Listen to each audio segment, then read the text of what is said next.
گزشتہ کل ہم نے ایک ویڈیو اپلوڈ کی تو اس میں ایک صاحب نے کمنٹ کیا کہ اردو میں بھی مخرج، گویا ان کا مطالبہ یہ تھا کہ اردو میں مخرج کی ادائیگی نہیں ہونی چاہیے یا تلفظ کو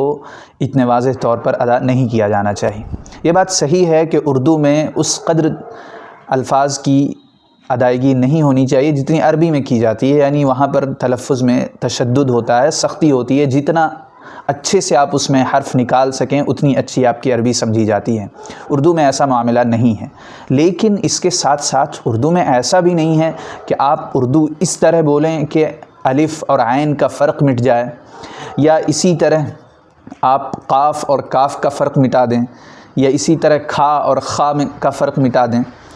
اردو میں کم سے کم ایسا تو بولنا چاہیے کہ ان دونوں یعنی ان قریب المخارج حروف کے درمیان فرق معلوم چل سکے۔ بعض لوگ چاہتے ہیں کہ فرحت بولا جائے فرحت کے بجائے، عشق کے بجائے عشق بولا جائے، قمر کے بجائے قمر بولا جائے، تو اس کی بھی گنجائش اہل زبان کے ہاں اردو میں نہیں ہے۔